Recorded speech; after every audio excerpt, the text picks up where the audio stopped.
It's the boy from the Meadowland with the high hood. Back on it. Like, I don't know how this gonna work. They've been tripping with my Wi-Fi. And for you trolleys, God bless you. God bless you. Today, I want to talk about something or someone. Jason Gallagher. I know a lot of y'all don't remember him. He was a Reed boy, white guy. And I remember how I met him. And I got a lot of love for Jason. You know what? This cat right here was a solid dude to me, you know. And how I met Jason Gallagher was in Nevada Youth Training Center, Elko. I remember this was back in like 87, 88. I was in Frontier Dorm. And I remember Mr. Adams. Everybody remember Mr. Adams up there. Um, Me and him didn't see eye to eye. You know, I was one of those little bad kids. By this time, I had been to Elko twice. I think, and I was so bad. You know, I was still angry from being up there the first time. First time, if you've been following me, you know my situation. What happened in Explorer Dorm with me hanging myself and getting sent to the crazy house or whatever. But my behavior, didn't get any better. It got worse. So when I was sent back, I was so full fledged and gang banging, and my mind was so gone. I was already on Sherm. I've been caught with pistols. I was knee deep into what I was doing. So I didn't. I had this chip on my shoulder, like I was bigger than what I was, like I was tougher than what I was, and I thought I knew what I more than what I knew. And me and Mr. Adams, I just didn't like him at all. Since I met him, I didn't like him. And everybody know in Elko, we get assigned jobs, you know, for that week or whatever. And it's either buffing, whatever your job is, you have to do that job, whether it's cleaning the shower, sweeping the floor, buffing the floor, whatever. And the head group come down and they check every unit and they judge every unit by the cleanliness of it. And that determine how you eat. If your unit is the cleanest out of all the units, then your unit eat first. If your unit is the worst, then your unit eat last. So determining on how your unit is cleaned, it depend on the order you eat. So that's what that is. But one job I did not like having was buffing them damn flows. You really had to buff a flow. Now mind you, I'm a little kid, and that buffer heavy, and it's a certain maneuver you got to, anybody that ever buff floors, you know how you buff floors. I just didn't like it. It took too long. You had to do too much, and they really took buffing floors seriously. They wanted you to take it and angle it to the side to put these little shiny streaks that look like waves that went across. I'm not doing none of that. For real. Y'all got me bent. Matter of fact, I ain't doing nothing. I ain't doing nothing. I ain't even combing my hair, which we all didn't do. I'm not doing nothing. For real. I'm finna chew some of this Copenhagen I done stole out the caseworker's coat, spit these brown loogies, and to hell with you and your buffer. But this cat, he said, okay, well, since you don't want to do the buffing job, you go be the cord holder, which made me even madder. I'm not holding no goddamn cord where somebody buff no flows. You got me messed up in the name of everything I stand for and my ancestors. I'm not holding no cord for nothing. So me and him arguing, and the boy from 50's, Mun, he laughing, right? And he getting on my nerves with it because he laughing a little bit too hard, passionately. He got the job and he think I'm finna be holding this cord. You got me bent. That's humiliating to me, So he laughed. He was like, "She, you finna hold this cord, get this cord." She, that's what Mon saying, playing with me, like I'm in the playing mood. I said, "Boy, you better quit playing with me." He was like, "She, come get this cord." Playing. I like, all right, keep playing. He like, "She, I can't do my job unless she come get this cord, man." And he kicking the cord, flopping it all on the ground and stuff, trying to be funny. So I got up, I pointed my finger at Mon. I said, "Keep playing with me." Now, I was walking toward him with my finger like that. I said, "Keep playing with me. I'm gonna knock your ass out." And Mon was like, "Get your hand out of my face." And he's like, slap my hand down. So I slapped the shit out of Mon. Bow! Me and Mon get to scrapping. We scrapping by the buffer. Hard in the motherfucker. Look, Mr. Adams, instead of getting Mun, he decided he go help Mun jump me. So him and Mun, he decked me. Mun got me in a headlock on the ground. Him and Mun is actually jumping me. The case with the counselor and another, I'm like, this some cold, like what you from 50s now? They beating the brakes off me. This little curly haired white boy, for real.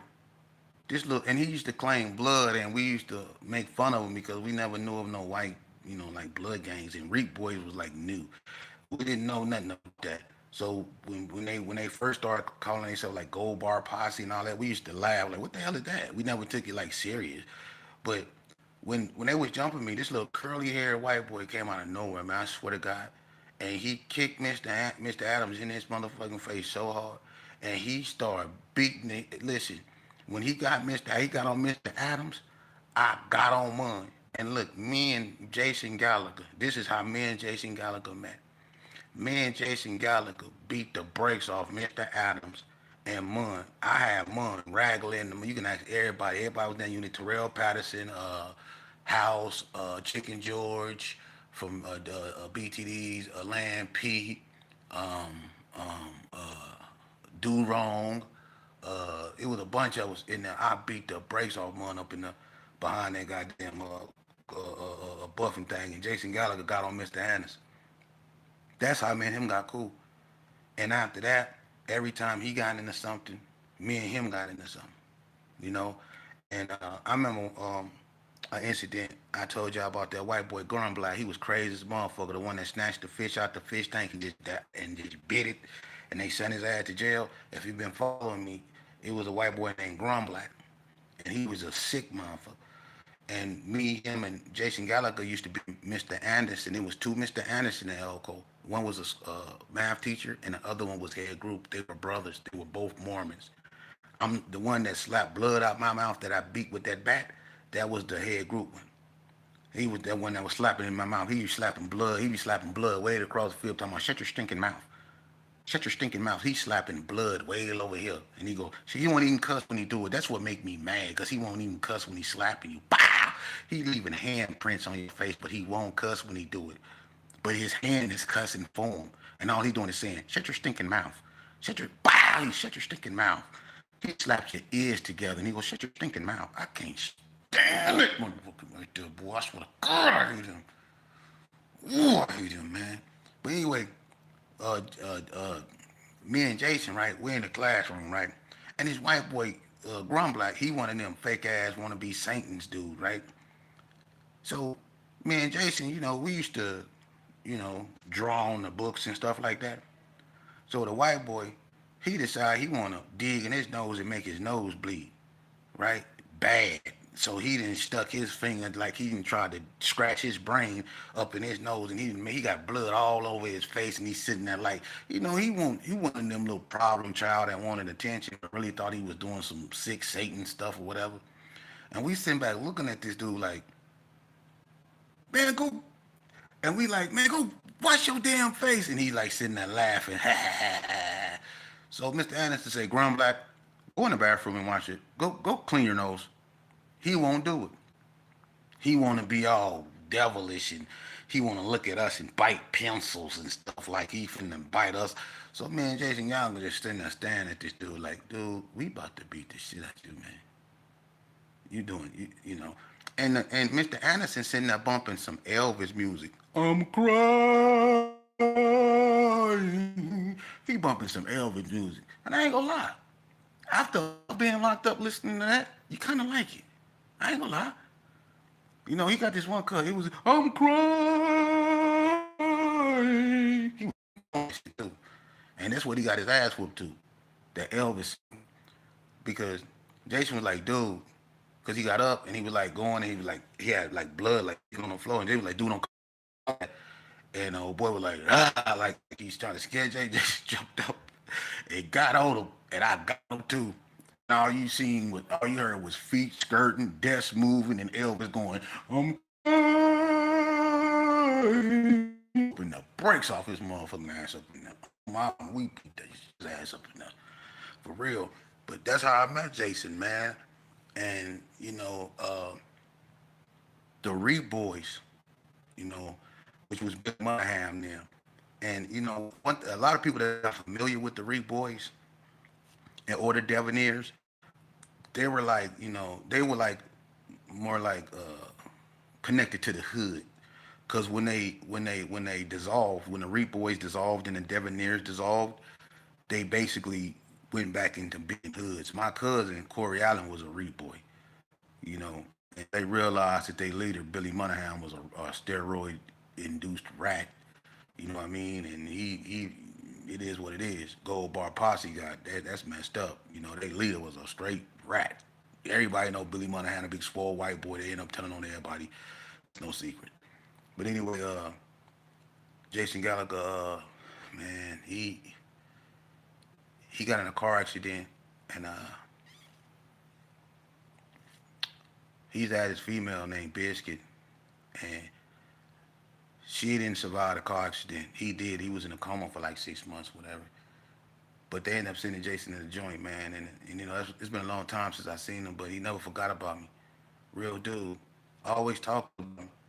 And man, it was in a trust program. I tell Jason, man, because he was, he wasn't used to being locked up like that. Jason kind of got on the right track and started being like bodyguards for like people like Chuck Liddell and stars like that. He's real known. And he himself got on, I guess roids and he got real big. But he ended up accidentally, getting in an accident and his girl got killed. He came to the joint. We met up again. They let him out. And I ended up finding out the hard way that, he invited me to, you can say, dinner. My family. That was the last time I seen Jason. It was a few years ago. He invited me to a little dinner, and he paid for all the food for my family, man. My son, my girl, me, and he invited me to the green room. I ain't going there. Don't know what that is. Don't want to know.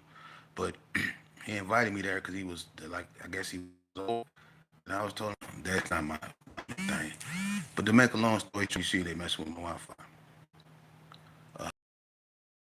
Bad news, man. That Jason Gallagher passed away, man, and in his sleep. That hurt me so bad, man, because everybody leaving, everybody, and it's like if I don't get the story out, somebody else go narrate it, like the white boy that there rode a bike down Martin Luther King and just gave Vegas history that quick. Like our history is just crowned up in a street, Martin Luther King. You can just take a bike and just ride it up there and just recite all of Vegas history just that on that little drive down that street. You got me messed up, man. We lost so many real dudes out here, man. Just like everybody else from everywhere. We lost some real dudes out here, man, that ain't gonna never be reduplicated, man. They don't make them like that no more. I remember Vegas Chronicles. I got a partner, man, Short Dog, Lee Trail. And Short Dog, you know, um, he liked that water, man. You know what I mean? Sure, ain't no secret, man. Short Dog, when he stayed on McGuire, you know what I mean? Short Dog, we was doing our thing, man. I remember Short Dog used to he tried to start a gang called Gershon Park Mafia. They used to write that all over the walls and stuff like that, but they eventually moved to Carry Arms.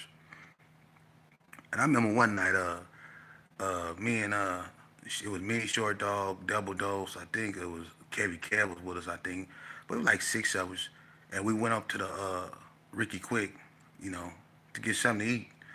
And I'm in they like to put chili and cheese on their Doritos and all that. I'm in there getting me two hot dogs. I'm finna get me a Boone's Farm or something, and finna get on up out of there, right? So while we in there making our food and stuff, I'm taking my time. I'm full of my package. They get through first, so they leave out.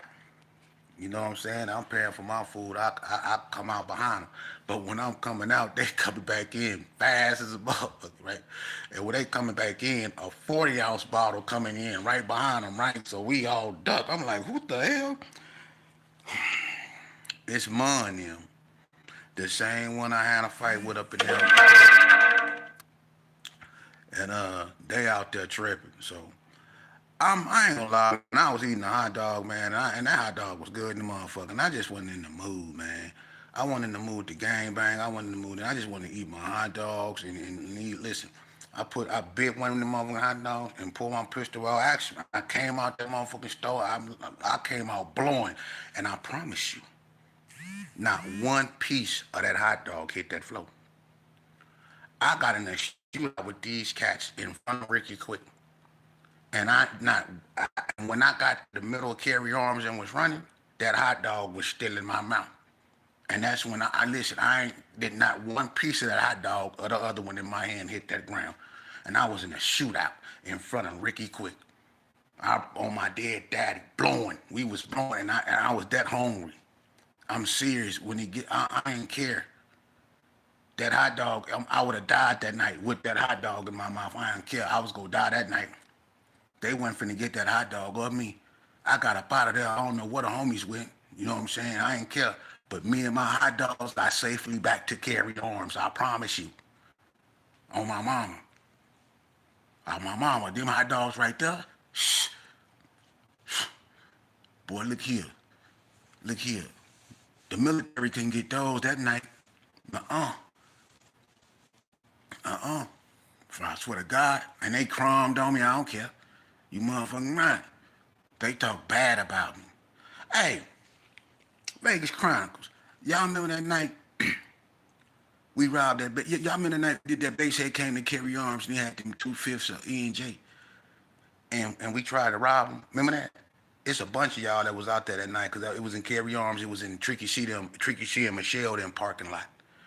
Remember that big cut up base head, the one that listen, it was a base head. He was so cut up. Look, he smoked crack, but this dude looked like he belonged in an octagon. This cat here was ripped, and he had the little patch of hair at the tip of his head, and you know how they had a bald spot and hair around. He was one of them. What looked like they fight hard and around with his shirt off, right? He came over there with 2/5. It's 1,000 of us in the parking lot, so of course we finna whoop him and try to take it. But like I said, this cat here fought just how he looked. Hard. Look, we get on him. We on him. We trying to pass him around. We on him, but he won't let these bottles go. He will not let these bottles go. He taking everything we doing. We hitting him all in his face. He would not let these bottles go, man. I swear to God, he pulling away, he throwing us, he slanging us, and then he got tired of it. Look what he do. He swung one of those bottles and it was slow because you know them 50 NJ is heavy. He swung one of those bottles, man. Look, and out of everybody out there, 19 people, man. 19 people. Out of everybody out there, guess who got hit with it? I mean, right between the eyes. Yeah, me. Look, he hit me when he hit me with the bottle. I was looking up at the sky, right? And I seen Spock from Star Trek. He was doing this. Spock was doing this. I was looking at Spock. Spock had his hand up in there like this, just throwing a V. I was knocked the fuck out. And him, my homies, they whooping them, right? But all I see is Spock throwing a V in the air like this. I was knocked out like this.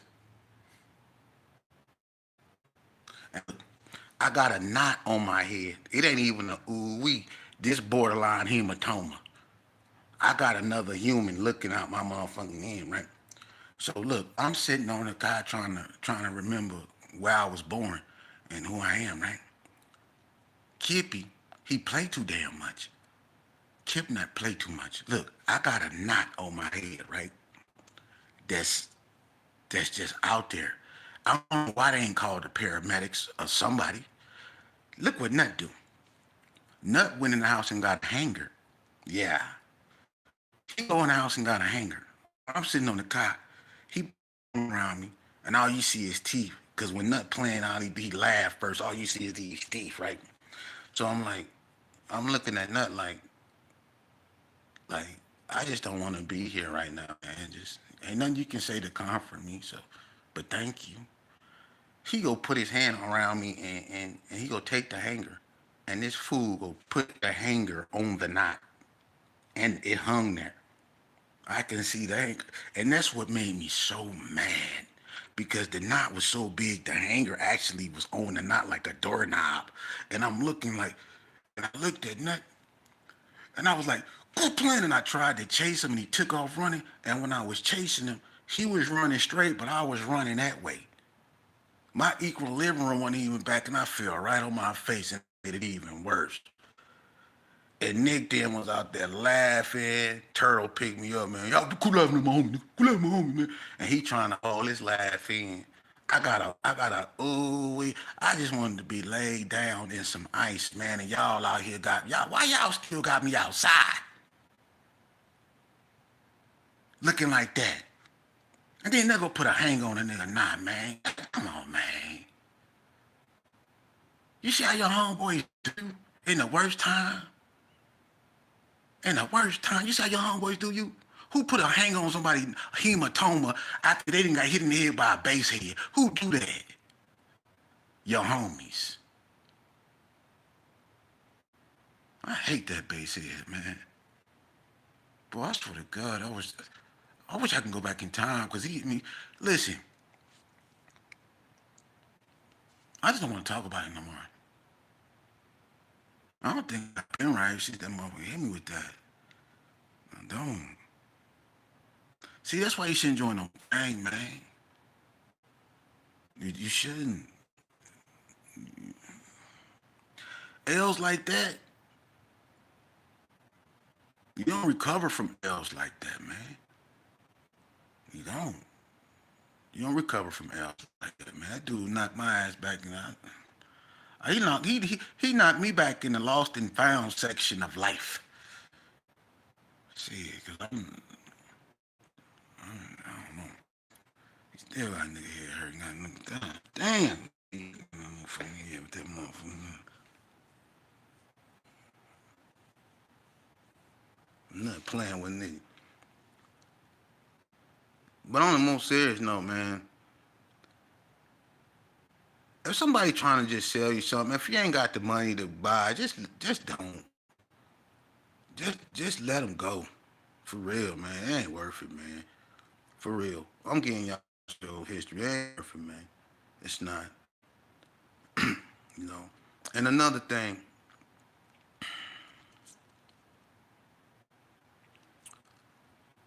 respect to everybody that support my platform and what I'm doing, and recognize that what I'm doing isn't to glorify, make anyone look a specific way. I speak facts, man. And everybody can do this. And instead of hating, won't y'all try to? So that's why Vegas, and everybody narrating us but us, because you would rather see us fail than succeed, and we are us. We are Vegas. But let anybody from anywhere else come out here, they can say they are Vegas too, because Vegas the real. We won't support each other. We won't stand up, and we out here. We let other people come out here and narrate our stuff and just take over like they did it all the time. But we out here, we the ones that died for it. We the ones that died for it. You know, people that really know history. When I broke the truce, that's in history. What people don't know, when Kareem got out of prison, he basically cranked banging up a whole nother notch. When K-Dog got out, the crime rate went up. When White Street and Donald went to war, that's etched in history. The war between the Bloods and the Backstreets, that's etched in history. The war between the Gersons and the North is etched in history. The one between the West Side and the North is etched in history. The one between the Gersons and the ABM is etched in history. The one between the Gersons and the West Coast Bloods is etched in history.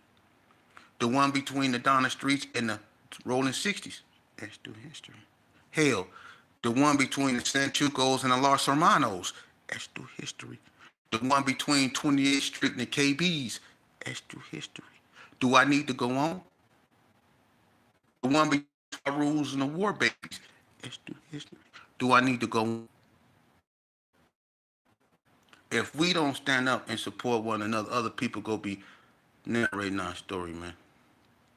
Who knew the Big Cheese and the Stacey McElmos and the George Gordons and the Dinos And the bullies and the big Hanks and the Teds and the Ricky Coopers and the Master G's and the Pro Hounds. Who knew them?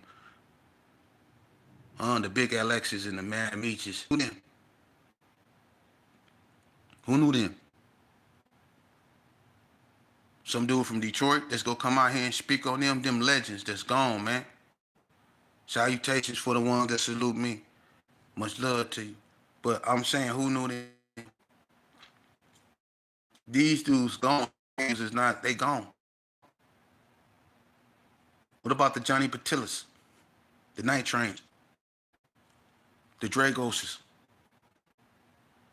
who, the Bad Toes? What about them? The Andre McCurdy's, the Googie. Remember Googie in the wheelchair from GQ? Listen, let me tell you something about cricket. I was at Chuck E. Cheese, Vegas Chronicles. I was at Chuck E. Cheese, right? I'm gonna leave after this. Chuck E. Cheese, Pistol Pete's, one of them two. You know how they even changed that goddamn thing down there in Northtown? Pistol Pete's, Peters, Pipers, whatever. They didn't change it so many times. But we down there, right? I'm down there. I'm young. I got on a black Michael Jackson coat. This back in '85 when I was roguish. I used to know how to take a pay clip, right? And I can't stay. I can go to any game that don't got a flap on it. Pac-Man, certain asteroid games, and I can take the paperclip, I can make it into a number 7, and I can go with a coin, all that, not go in, but come out, as long as it don't have no flap.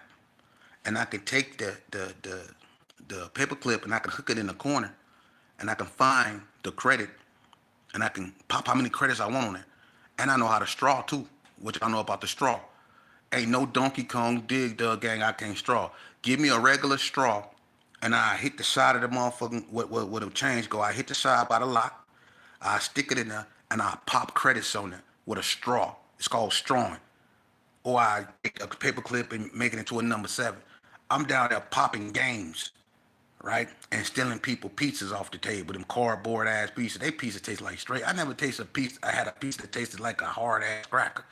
But I was stealing people pieces and popping games. You knew I was from the G's. I had on a black Michael Jackson jacket. You know I was from the G's. So I met this one cat. He came in a wheelchair. Like, but the way he was dressed, this cat was kind of like, had a brim on. He had these gloves on, had a white t-shirt on, had a white gold necklace on. Oh, the way he was dressed was like that, like damn, hella clean. So first thing I'm thinking, I'm like, I know this cat can't be no GQ, because that's how the GQs was. You know GQ by the way they look. They always was debonairish, like, you know what I'm saying? So I'm like, I know this cat ain't no GQ. Sure enough, he rolled up to me. He said, hey, where you from? I'm from the Gerson. He said, boy, I could tell you from Gerson, boy. You had nappy as a motherfucker. Well, you know, us Gersons, we had a distinct look too. Like we'll steal everything that ain't bolted down. We'll steal your soul if we can get it about you. For real. That's one thing about us. One thing about Herbert Gerson, we was known as roguish. That's why they called us garbage pail kids. Cause we was roguish. For real. We'll steal an R off roguish if we could. For real. We'll steal an M off McDonald's and you'll see us running through the desert with it. We wasn't playing. For real. But anyway, he was like, where you from? I was like, I'm from the Gerson. Like, where you from? GQ, but the way he said it, I'm a GQ. I'm like, I was like, oh, you're GQ for real. You know what I'm saying? So, me and him started chopping it up. And you know what I liked about him? He was laughing because he see me popping all them games. And that kind of like, he liked it that. But when he took off his gloves, he had a gang of quarters in his gloves. I'm like, why you got quarters in your gloves? He said, because when I slap a bitch, I want her to feel it. I'm like, damn. Like, well, you're a GQ for real, huh? So he took his gloves off. He let all these quarters fall on the table. I'm like, this dude, they're cool. All right, so I get the quarters. He tell me I can have them. So me and him started kicking it. You know what I'm saying?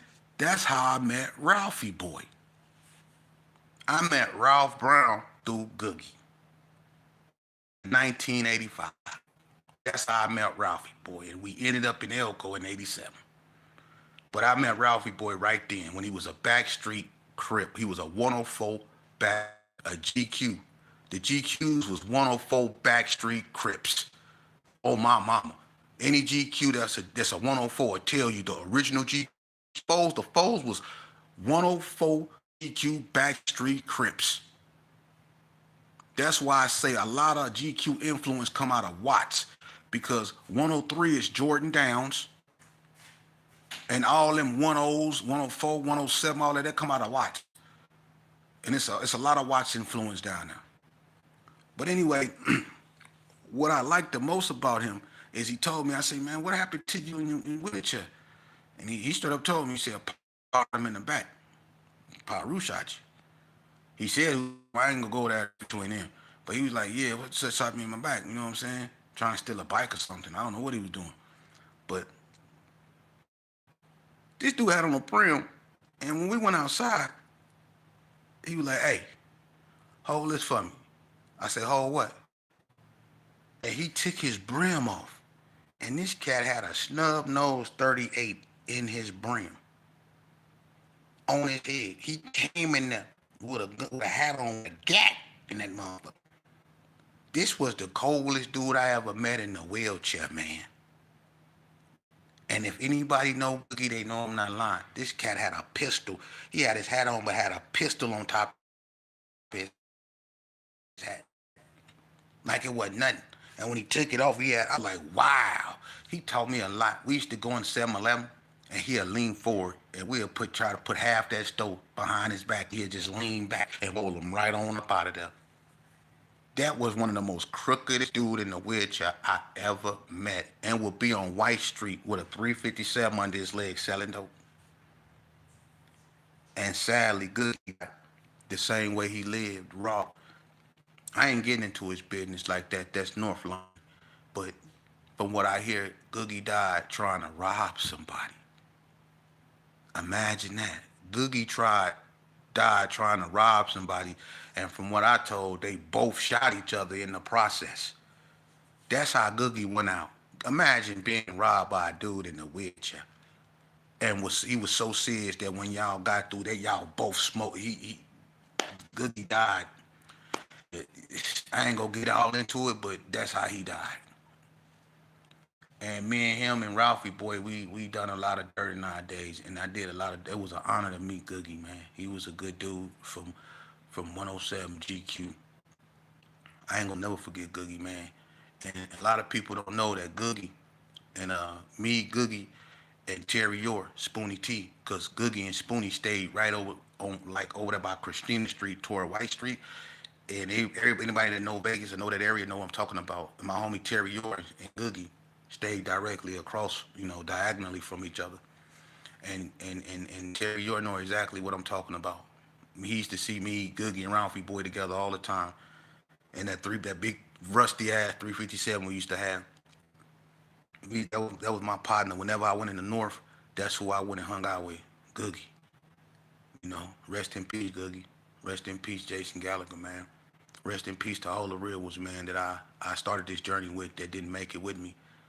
And I know that the real ones just looking down, regardless of what side, they know I'm doing this right, man, and I'm speaking facts, man. And I know they salute me. And for the ones that don't, it's because y'all was bench riders and cheerleaders and didn't and wasn't no factors. You was actors. You was characters that was created. Some of us were actually living this life. We were in this. Y'all was pretending to be. Some of us this is all what we had. I was the son of it all. So this I was born, but some of us, this is all we had. Act little bread. I used to be with him all the time. I used to, we, me and him can talk. I know his pains, and we feeling good doing this. He didn't like the fact that he was staying with Melissa. He didn't have his own spot. He didn't like that. He wanted his own spot. He wanted to be his own man. He didn't want to be up under bread like that. He wanted his own identity. People don't understand that we go through a lot psychologically in this game, man. And that's why we be so vicious. That's why Lil Brett was so vicious, because he wanted to come out up under that, man. He didn't want to be staying with his brother chick. That's why he was so ferocious, and he wanted it. However he got it, he wanted it. Because he wanted to come out from under that. He wanted his own. And that ambition sometimes can lead us astray. Ain't no winners in this, man. Ain't. Much love to the real ones, man. I salute y'all. Salutations. I'm gonna come back, man. I'm gonna come back and I'm gonna continue and we gonna do it all. We're gonna go around the world until then. Fakers Chronicles.